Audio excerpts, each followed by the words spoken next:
Welcome. Today in front of me VIVO X80 Pro, and I'll show you how to check battery temperature with Ampere app on this device.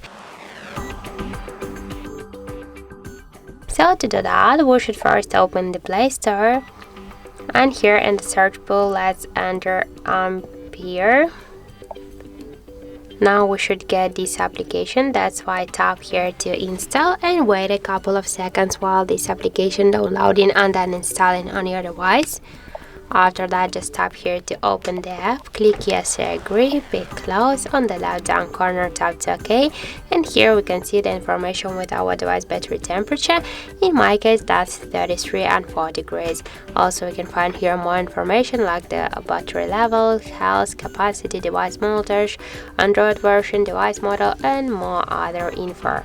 So that's it. Thank you for watching, and if you find this video helpful, don't forget to leave a like, comment and to subscribe our channel.